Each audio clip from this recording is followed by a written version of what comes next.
Hello दोस्तों, स्वागत है आप सभी का आपके अपने YouTube channel learn with Hamid पर। और आज लेकर आ चुके हैं आप सभी लोगों के लिए ट्रिपल सी की दूसरी शानदार क्लास। और आज की क्लास में हम डिस्कस करने वाले हैं 20+ मोस्ट इंपॉर्टेंट क्वेश्चन जो कि ट्रिपल सी के किसी न किसी एग्जाम में पूछे ही जाते हैं। उससे पहले आपसे एक रिक्वेस्ट है, चैनल को सब्सक्राइब कर लीजिए। अगर चैनल पर नए हो चैनल को जरूर सब्सक्राइब कर लेना एंड वीडियो को लाइक एंड कर दीजिए लाइक एंड शेयर। और वीडियो को कर दीजिए लाइक एंड शेयर। और अगर आपने हमारे टेलीग्राम चैनल को ज्वाइन नहीं किया है तो जाकर के ज्वाइन कर लीजिए। हमारे टेलीग्राम चैनल का नाम है लर्न विद हमीद। वहाँ पर इस क्लासेस की फ्री PDF आपको दी जाएगी, लर्न विद हमीद। इसे ज़रूर ज्वाइन कर लीजिए और चैनल को जरूर सब्सक्राइब कर लेना ताकि इसी तरह के क्लासेज आपको डेली मिलते रहें। अगर आप ट्रिपल सी जुलाई एग्ज़ाम की तैयारी कर रहे हैं तो आपके लिए बहुत ही कम टाइम बचा है, इसलिए कम समय में हमको आपकी ज़्यादा प्रैक्टिस कराना चाहते हैं और आप हमारी क्लासेस को ज्वाइन कर लीजिए। सबसे पहले हम क्लास के स्टार्ट करने जा रहे हैं। सबसे पहले हम बात करने वाले हैं कि आप कल जो हमने होमवर्क के लिए क्वेश्चन आपके लिए डाला था और आपसे कमेंट बॉक्स में जवाब मांगा था, लेकिन आपने कमेंट बॉक्स में जवाब नहीं दिया था।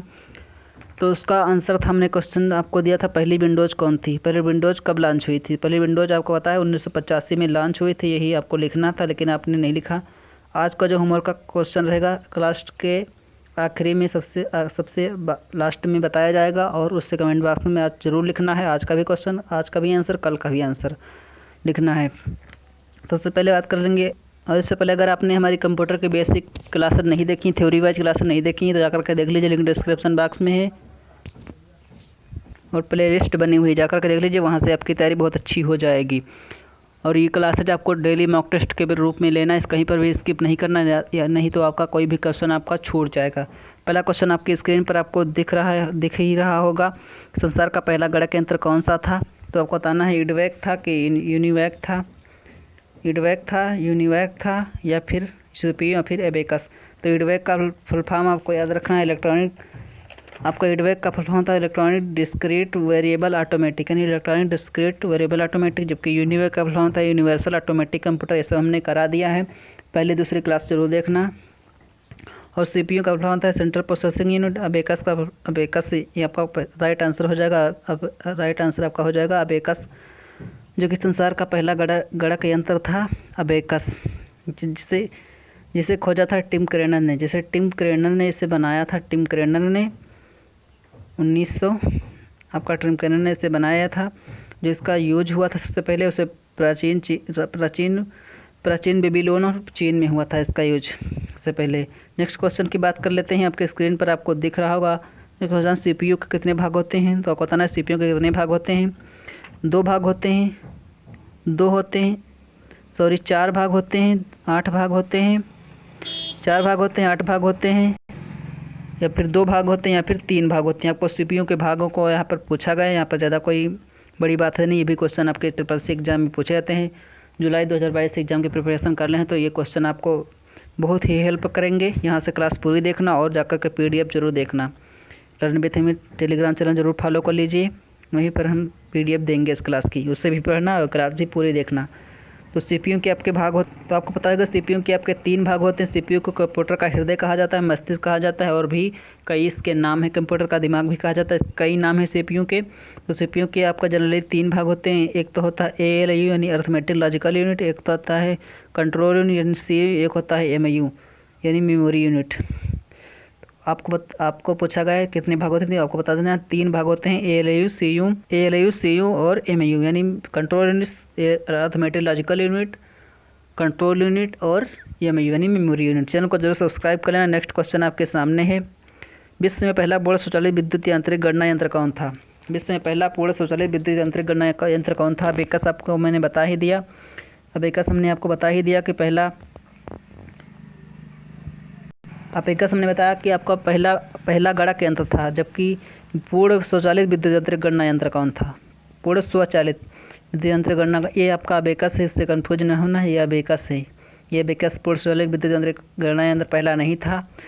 मार्क फर्स्ट आपका हो जाएगा करेक्ट आंसर। IBM होता है, IBM का फुल फॉर्म होता है इंटरनेशनल बिजनेस मशीन। इसको भी याद रखना। CPU का सेंट्रल प्रोसेसिंग यूनिट, यानी जो आपका मार्क फर्स्ट था ये आपका करेक्ट आंसर हो जाएगा। इस क्वेश्चन का आंसर नंबर B आपका सही हो जाएगा।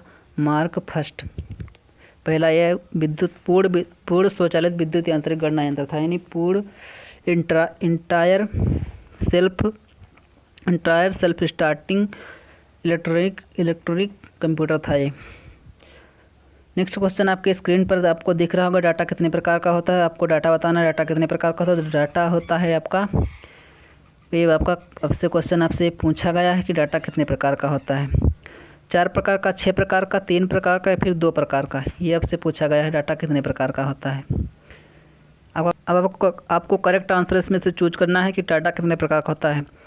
आपको पता है कि डाटा 2 प्रकार का होता है, एक होता है अल्फ़ाबेटिक डाटा, एक होता है न्यूमेरिक डाटा। अल्फ़ाबेटिक में होता है आपसे ए से जेड लेता, कैपिटल ए से स्मॉल जेड, कैपिटल ए से स्मॉल ए से स्मॉल जेड तक, ये सभी होते हैं हमके अल्फ़ाबेटिक डाटा। न्यूमेरिक डाटा में आपको 0 से लेकर 9 तक ये सभी नंबर आ जाएंगे, और जितने भी आपके सिंबल है ऑल जितने भी आपके सिंबल है, जैसे @ हो गया, हैशटैग हो गया, ये सभी आपके न्यूमेरिक डाटा में आ जाएंगे। नेक्स्ट क्वेश्चन आपकी स्क्रीन पर आपको चलते हैं। नेक्स्ट क्वेश्चन आपके स्क्रीन पर आपको दिख रहा होगा, ईडीपी का संबंध निम्न में से किससे है। चलिए हम पेन का कलर थोड़ा चेंज कर ले रहे हैं, आपको पीला कलर थोड़ा दिख नहीं रहा होगा, तो हमने चेंज कर लिया, चूज कर लिया। ईडीपी का संबंध निम्न में से किससे है। ईडीपी होता है, आपको पता ही होगा, यानी जो हम कंप्यूटर द्वारा डाटा को जब कंप्यूटर को हम जब इनपुट देते हैं तो वो आउटपुट में सूचना देता है। तो जो कंप्यूटर द्वारा डाटा को सूचना में बदलने की जो प्रक्रिया होती है उसे ईडीपी कहा जाता है। ईडीपी का फुल फॉर्म होता है इलेक्ट्रॉनिक डाटा प्रोसेसिंग, यानी कंप्यूटर द्वारा डाटा को सूचना में बदलना। ये दोनों ही कंप्यूटर इससे संबंध रखते हैं ईडीपी से। इस प्रकार आपका करेक्ट आंसर हो जाएगा बोथ, यानी ये दोनों इनसे संबंध रखते हैं। नेक्स्ट क्वेश्चन आपके स्क्रीन पर दिख रहा है, कार्य पद्धति के आधार पर कंप्यूटर को इतने भागों में बांट सकते हैं। यानी आपको याद रखना कार्य पद्धति के आधार पर। हमने कंप्यूटर क्लासिफिकेशन ऑफ कंप्यूटर का पूरा चैप्टर पढ़ा दिया है, नहीं देखी जाकर के देख लीजिए, प्ले लिस्ट पूरी बनी हुई है। थ्योरी वाइज क्लासेज हैं, बहुत इंपॉर्टेंट क्लासेज हैं, वहीं से सारे क्वेश्चन आपको बनते हैं एग्जाम में। लेकिन स्टूडेंट्स कोई गलती कर जाते हैं और थ्योरी क्लासेज नहीं देखते हैं। कार्य पद्धति के आधार पर कंप्यूटर को कितने भागों में बांट सकते हैं। कार्य पद्धति के आधार पर यानी जनरली तो आप कंप्यूटर को 3 भागों में बांट सकते हैं। एक तो आपका हो जाएगा हार्डवेयर के आधार पर, दूसरा हो जाएगा आपके कार्य पद्धति के आधार पर, और तीसरा आपको हो जाएगा साइज के आधार पर, यानी आकृति और आकार के आधार पर कभी कंप्यूटर को बांटा जा सकता है। इस प्रकार आपका करेक्ट आंसर हो जाएगा, 3, यानी तीन भागों में कार्य पद्धति के आधार पर बांट सकते हैं on the based of working. Hardware के आधार पर 5 भागों में बांटा जा सकता है, जैसे पहली पीढ़ी, 5वीं पीढ़ी, सेकंड पीढ़ी, दूसरी पीढ़ी, तीसरी पीढ़ी। इस प्रकार पीढ़ियों में अगर पढ़ते हो कंप्यूटर का वर्गीकरण तो हो जाएगा हार्डवेयर के आधार पर। सेकंड होती है कार्य पद्धति के आधार पर एनालॉग, डिजिटल और हाइब्रिड। ये सभी एनालॉग, डिजिटल और हाइब्रिड 3 भागों में कंप्यूटर को कार्य पद्धति के आधार पर बांटा जा सकता है। और जो आपको साइज यानी आकृति और आकार के तरफ बांटा जा सकता है वो होता है 4 प्रकार का। मेन फ्रेम आपका मेन फ्रेम हो जाएगा, मेन फ्रेम, मिनी, माइक्रो और सुपर, ये सभी हो जाएंगे आपके। नेक्स्ट क्वेश्चन आपके स्क्रीन पर है। नेक्स्ट क्वेश्चन आपके स्क्रीन पर पहली पीढ़ी में प्रयुक्त हार्डवेयर कौन सा था। यानी पहली पीढ़ी में आपको हार्डवेयर बता देना है। जो पहली पीढ़ी थी आपकी चली थी 1942 से 1955 तक। सन तो ज़्यादा नहीं पूछा जाता, लेकिन फिर भी आपको याद रखना है 1942 से 55 तक आपको पहली पीढ़ी चली थी। आपकी जानकारी के लिए याद रखना है पहली पीढ़ी 1942 से 1955 तक, जिसमें से हार्डवेयर दूसरी पीढ़ी में ट्रांजिस्टर यूज हुआ था दूसरी पीढ़ी में, जबकि वैक्यूम ट्यूब यानी निर्वात ट्यूब पहली पीढ़ी में, आईसी तीसरी पीढ़ी में, जबकि VLSI यानी very large scale integrated circuit जो होता है ये आपका चौथी पीढ़ी में यूज हुआ था। इसका आपको फुल फॉर्म याद रखना है VLSI का फुल फॉर्म याद रखना है very large scale integrated circuit. ये इसका फुल फॉर्म हो जाएगा very large scale integrated circuit. ये का फुल फॉर्म जो चौथी पीढ़ी में हार्डवेयर के आधार पर यूज हुआ था। नेक्स्ट क्वेश्चन आपके स्क्रीन पर है, भारत में कुल कितने पासपोर्ट सेवा केंद्र हैं। वो क्वेश्चन आपने जान लिया, पिछला क्वेश्चन आपने जान लिया कि पहली पीढ़ी में हार्डवेयर कौन सा प्रयुक्त होता है, निर्वात ट्यूब यानी वैक्यूम ट्यूब, आपका याद रखना है। आज पहला क्वेश्चन आपका 9th नंबर क्वेश्चन है, भारत में कुल कितने पासपोर्ट सेवा केंद्र हैं। 500 हैं आपके पासपोर्ट सेवा केंद्र, या फिर 500 25 है, 543 है, फिर 550 है। आपका करेक्ट आंसर क्या होगा? 543। आपको ये नंबर याद रखना बहुत इंपॉर्टेंट, बहुत बार एग्जाम में पूछा जाता है कि भारत में कुल कितने पासपोर्ट सेवा केंद्र हैं। पासपोर्ट सेवा केंद्र आपसे पूछा जाता है, 543 होते हैं। एक व्हाट्सएप ग्रुप में अधिकतम कितने सदस्य हो सकते हैं? 150, 200, 255 या फिर 250। ये आपको बता देना है, 255 या फिर 256।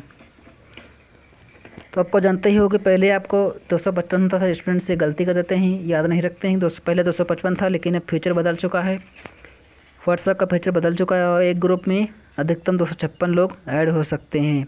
256 आपका करेक्ट आंसर हो जाएगा। Answer number D is correct answer. Next question, QR code को किसने खोजा था? क्यूआर कोड जो इस टाइप का होता है, आपका क्यूआर कोड इस टाइप का, इसमें छोटे छोटे बिंदु बने जिसे आप स्कैन करते हो, उसके अंदर कोई सामग्री होती है जो कोई उससे लिंक होती है उससे कोड से। तो को याद रखना, ये दो प्रकार का होता है, एक तो ब्लैक होता है, ब्लैक कलर का, एक होता है वाइट कलर का। ये भी क्वेश्चन पूछा जाता है कि क्यूआर कोड कितने कलर का होता है। तो आपको याद रखना है कि QR code black and white भी होता है। ये भी क्वेश्चन आपसे पूछ लिया जाता है। यहाँ पर पूछा क्यूआर कोड को किसने खोजा था? मार्क जुकरबर्ग ने खोजा था फेसबुक को किसने खोजा था? मार्क जुकरबर्ग ने। डेंसो वेब इसका करेक्ट आंसर। मार्क जुकरबर्ग जो थे और फेसबुक के खोज करता थे, और डेंसो वेब जो हो जाएगा इसका करेक्ट आंसर हो जाएगा। क्यूआर कोड को इन्होंने ही खोजा था, डेंसो वेब ने। चार्ल्स बेबेज थे जो कंप्यूटर के जनक कहे जाते थे। CVV कार्ड कितने डिजिट का होता है? ये भी आपको पता होना चाहिए, ये भी क्वेश्चन आपसे पूछा जाता है। CVV कार्ड कितने डिजिट का होता है? 8 अंक का, 12 अंक का, 4 अंक का या फिर 3 अंक का? तो आपको याद रखना है CVV कार्ड आपको याद रखना है 3 डिजिट का होता है। ये क्वेश्चन नॉर्मल सा है, लेकिन आपको बहुत हेल्प करेगा। आपकी एग्जाम में छोटे छोटे क्वेश्चन भी आते हैं, बड़े बड़े से भी क्वेश्चन आते हैं। आपके क्वेश्चन पेपर का लेवल 4 भागों में विभक्त होता है। एक तो होता है हार्ड क्वेश्चन, एक तो होता है इजी क्वेश्चन, एक तो होता है वेरी हार्ड, एक तो होता है very easy.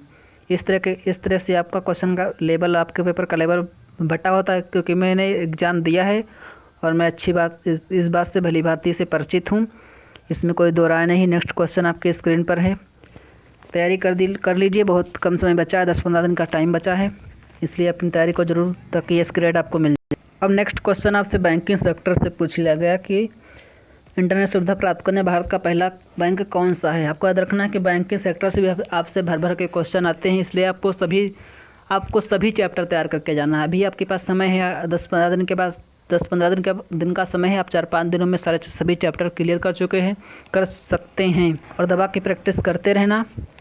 SBI, CBI, Canara bank या फिर ICICI। तो आपको इन सभी का फुल फॉर्म भी आपको याद रखना है, भी बहुत इंपॉर्टेंट पूछा जाता है। और भी पूछा जाता है कि इन सभी बैंकों की स्थापना कब हुई। तो SBI का फुल फॉर्म होता है स्टेट बैंक ऑफ इंडिया, जबकि CBI का फुल फॉर्म होता है Central Bank of India. Canara bank Canara ही होता है। ICICI इसका आपका करेक्ट आंसर हो जाएगा। जो इसका करेक्ट आंसर है यही ICICI बैंक जो पहली है, ये इंटरनेट सुविधा प्राप्त करने वाला भारत का पहला बैंक था जिसने इंटरनेट सुविधा एक्सेस किया था सबसे पहले। नेक्स्ट क्वेश्चन आपके स्क्रीन पर है, CBB स्टैंड्स फॉर, यानी CBB का फुल फॉर्म बताना। अभी आपने बताया था CBB कार्ड कितने डिजिट का होता है? 3 डिजिट का होता है, आपने भी बताया था, हमने क्वेश्चन पूछा था। आप बताना है CBB stand for card verified value, card various value, या फिर दोनों, या फिर नन ऑफ दीज। तो इसमें आपका करेक्ट आंसर चूज करना है, क्या होगा करेक्ट आंसर? तो आपका याद रखना है, इसमें से आपका नन ऑफ दीज हो जाएगा, क्योंकि CBB का फुल फॉर्म जो होता है कार्ड वेरिफिकेशन वैल्यू, ना वेरीफाइड ना वेरियस। इसलिए इसमें करेक्ट आंसर होगा D, नन ऑफ दीज। इसमें से आपका कोई करेक्ट आंसर नहीं। अब नेक्स्ट क्वेश्चन की तरफ बढ़ते हैं। आपके स्क्रीन पर दिख रहा होगा CPU के कितने भाग होते हैं? 3। ये तो अपने बता ही चुके हैं। विश्व का पहला सुपर कंप्यूटर कौन था?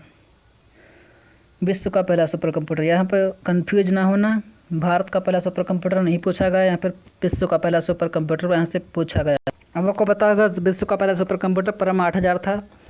सिद्धार्थ क्या था? इसको आपको कमेंट बॉक्स में जवाब देना है। क्या था सिद्धार्थ, क्या था? सिद्धार्थ का संबंध किससे है? और अबेकस जो था पहला गणक यंत्र था। तो इसका करेक्ट आंसर हो जाएगा आंसर नंबर फर्स्ट, यानी ऑप्शन नंबर ए। ये ऑप्शन नंबर ए है, ये B या C है। परम 8000 का करेक्ट आंसर आपका हो जाए। चलिए बढ़ते हैं नेक्स्ट क्वेश्चन की तरफ। क्या है आपका नेक्स्ट क्वेश्चन? कीबोर्ड और माउस का आविष्कार किस पीढ़ी में हुआ? ये आपको बताना है। कीबोर्ड और माउस का आविष्कार किस पीढ़ी में हुआ? पहली पीढ़ी में या फिर दूसरी या फिर तीसरी या फिर चौथी या फिर चौथी पीढ़ी में? आपको पता है कीबोर्ड का आविष्कार जो है आपके तीसरी यानी थर्ड जनरेशन में जो है प्रयोग जो है यूज हुआ, और इसमें जो हार्डवेयर के तौर पर यूज हुआ उसे आईसी चिप कहा गया, यानी इंटीग्रेटेड सर्किट जो है यूज हुआ। नेक्स्ट क्वेश्चन है आपकी स्क्रीन पर 18 नंबर क्वेश्चन है, ईमेल में स्पैम का क्या अर्थ है? स्पैम का अर्थ क्या है? यानी ईमेल में स्पैम का क्या अर्थ है? ये स्पैम लिखा है यानी SPAM। यानी स्पैम का क्या अर्थ है? एक फोल्डर होता है स्पैम आपका ईमेल में, मेल बॉक्स में, उसका क्या अर्थ है? अनचाहे मेल या फिर देखना या फिर इनमें से कोई या फिर दोनों, आपको एक सेलेक्ट करना है। करेक्ट आंसर क्या होगा? तो अनचाहे मेल हो जाएगा आपका स्पैम, व्यू से होता है देखना, और अनचाहे मेल हो जाएगा आपका स्पैम मेल से। नेक्स्ट क्वेश्चन आपकी स्क्रीन पर आपको दिखाई दे रहा होगा, पहली पीढ़ी में प्रयुक्त कंप्यूटरों की गति किस में मापी जाती थी? कंप्यूटरों की गति से आपसे क्वेश्चन पूछ लिया गया है, इसको आपको बताना है। यानी मिली सेकंड में, माइक्रो में, नैनो या फिर पिको सेकंड में, ये आपका बताना है। करेक्ट आंसर क्या है? पहली पीढ़ी में प्रयुक्त कंप्यूटरों की गति किस में मापी जाती थी? तो आपको पता है कि पहली पीढ़ी में प्रयुक्त कंप्यूटरों की गति जो थी वो मिली में मापी जाती थी, जबकि दूसरी पीढ़ी में माइक्रो सेकंड में, नैनो सेकंड में, और चौथी पीढ़ी में पिको सेकंड में आ गई। और आज के कंप्यूटर की गति जो है वो 3 गीगाहर्ट्ज़ से भी ज़्यादा है, 3 गीगाहर्ट्ज़ से भी ज़्यादा है। यानी पहली पीढ़ी के जो कंप्यूटर थे वो मिली सेकंड में गणना करते थे, यानी 1 सेकंड में 1000 गणनाएँ कर जाते थे। और जैसे जैसे समय बढ़ा वैसे कंप्यूटर में भी विकास हुआ और गति बढ़ती गई। आज के समय में 3 गीगाहर्ट्ज़ से भी ज़्यादा आपकी गति है कंप्यूटरों की। संडे को वापस लौटाने वाला ईमेल क्या कहलाता है? व्यू, स्पैम, फिर दोनों।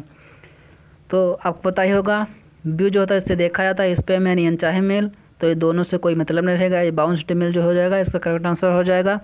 नेक्स्ट क्वेश्चन देख लेते हैं। अब आपको लिए होमवर्क के लिए क्वेश्चन, जिसका आंसर आपको कमेंट बॉक्स में देना। भारत की सबसे बड़ी सॉफ्टवेयर कंपनी कौन सी है? इसका आंसर आपको कमेंट बॉक्स में देना है। अगर क्लास अच्छी लगी हो तो लाइक कर देना, और वीडियो को शेयर कर दीजिए, ताकि ज़्यादा से ज़्यादा लोगों के पास ये वीडियो हमारी पहुँचे और हमें भी मोटिवेशन मिले। और चैनल को जरूर सब्सक्राइब कर लेना, क्योंकि आप चैनल अगर नहीं सब्सक्राइब करोगे तो हमें आप हेल्प नहीं कर पाओगे। इस प्रकार हम कह सकते हैं आप चैनल को जरूर सब्सक्राइब कर लेना, और साथ ही बहुत ही इन्फॉर्मेशन आपको बताते हैं और प्रैक्टिस डेली कराते हैं। डेली क्लासेस को लेते रहिए। चलिए धन्यवाद, मिलेंगे नेक्स्ट क्लास में, तब तक के लिए रखिए अपना ख्याल। धन्यवाद।